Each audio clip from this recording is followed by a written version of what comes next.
अस्सलाम वालेकुम, मैं आयशा और फिश आई टीवी में आपको खुशामदीद। आज हम जिस सिपा सालार के बारे में बात करेंगे उन्होंने बैतुल मुक़द्दस को फतह किया। जी हाँ, सुल्तान सलाहुद्दीन अयूबी, जिनको ज़ेर करने के लिए दुश्मनों ने कई तरह के हथकंडे इस्तेमाल किए, मगर अल्लाह ताला की ताकत से दुश्मनों को शिकस्त हुई। तो आज की मालूमाती वीडियो भी इसी बारे में है। तो चलें शुरू करते हैं। एक बार सुल्तान का सामना एक हशीश नामी गिरोह से था। इस गिरोह का सबसे खतरनाक हथियार खूबसूरत लड़कियां थी। ये खूबसूरत लड़कियों को मुसलमान हुक्मरानों के सामने पेश करते थे। सुल्तान सलाहुद्दीन अयूबी ने मदरसातुन निज़ामुल मुल्क में तालीम हासिल की। ये मदरसा दुनिया इस्लाम के एक वजीर ने तामीर करवाया। यहाँ इस्लामी तालीम दी जाती थी और ये हसन बिन सबाह के कातिलों का पहला शिकार था, क्योंकि ये रोमियो की आज़ादाना सोच से मुत्तफिक न थे और रोमियो ने इन्हें हशीश के हाथों कत्ल करवा दिया। सुल्तान ने जंगी तरबियत नूरुद्दीन जंगी से हासिल की। आप अपनी जहानत और मेहनत की वजह से एक अजीम सिपा सालार बन गए। आप सलेबी अफवाज के सामने डट कर खड़े हो गए। मिस्र का वायसराय बनने के बाद सुल्तान को पता चला कि इनका मुकाबला सलेबियों से नहीं बल्कि कुछ ऐसे मुसलमानों से भी है जिन्होंने सुल्तान के रास्ते में बड़े बड़े जाल बिछा रखे थे। मिस्र पहुंचकर सुल्तान का सामना एक नाजी नामी सालार से हुआ। ये फातमी खिलाफत का सालार था और मिस्र में बॉडीगार्ड का कमांडर इन चीफ था। नाजी से मुलाकात के बाद सुल्तान को इसकी जहनियत का अंदाज़ा हो गया। नाजी ने सुल्तान के इस्तकबाल के लिए 4 खूबसूरत लड़कियां पेश की जो सुल्तान पर फूलों की पत्तियां गिरा रही थी। सुल्तान ने यह सब देखकर अपने कदम पीछे कर लिए और नाजी से कहा कि मैं यहाँ फूलों को मसलने नहीं आया।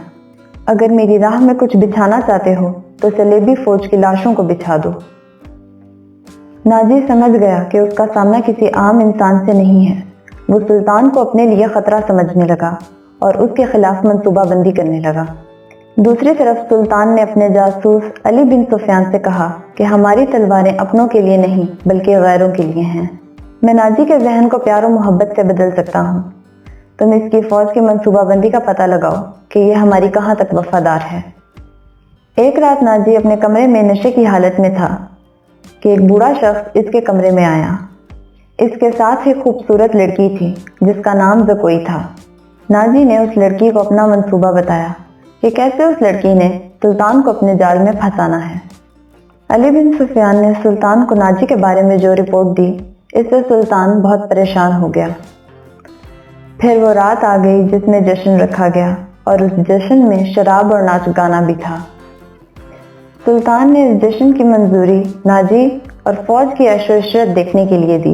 इस जश्न में नाजी ने सुल्तान से ज़कोई का तारुफ करवाया और बताया कि इसने आपसे मिलने की बहुत दरख्वास्त की है। यह आपकी बहुत बड़ी अकीदतमंद भी है।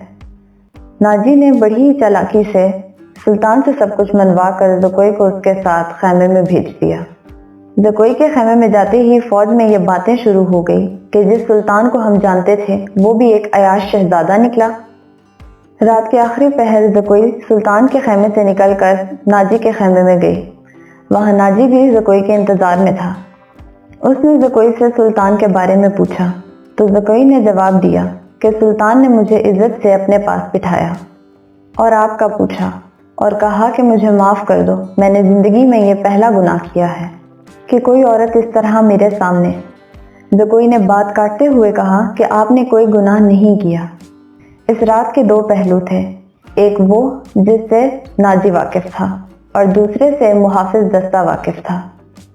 अली बिन सुफियान, ज़कोई और सुल्तान तीनों सिर्फ दोनों पहलू से वाकिफ थे। सुल्तान के मुहाफिज दस्तों के कमांडर ने अली बिन सुफियान से तस्करा किया कि रात भर सुल्तान के खैमे में रकासा मौजूद थी, जिस पर अली बिन सुफियान ने जवाब दिया कि आमिर बिन सालेह, मेरी बात गौर से सुनो। तुम पुराने अस्करी हो और अच्छे से जानते हो कि फौज और फौज के सरबराहों के कुछ राज होते हैं जिनकी हिफाजत हम सब पर लाजिम है। इस रकासा का खैमे में जाना भी एक राज है। अपने जाबाजों को शक में ना पड़ने दो। नाजी को इस बात पर भी गुस्सा था कि सुल्तान ने इसकी सूडानी फौज को मिस्री फौज में शामिल कर दिया जो हाल ही में तैयार हुई थी। नाजी ने अपने करीबी साथियों को अपना मंसूबा बताया कि उसने ईसाई बादशाहों को मदद के लिए बुलाया है। दूसरी तरफ ज़कोई भी ये सारी बातें सुन रही थी। सारी बातें सुनने के बाद ज़कोई वहां से चली गई। चलते चलते इसे एहसास हुआ कि कोई और भी इसके साथ चल रहा है। फिर अचानक किसी ने उस पर हमला कर दिया और इसे शदीद जख्मी कर दिया और ज़कोई इस हमलावर को मारने में कामयाब हो गई। ये हमलावर नाजी की एक खास मुलाजमा थी और ज़कोई वहां से चली गई। ज़कोई ने सुल्तान का एक कीमती राज हासिल कर लिया था जिसे वो हर हाल में सुल्तान तक पहुंचाना चाहती थी।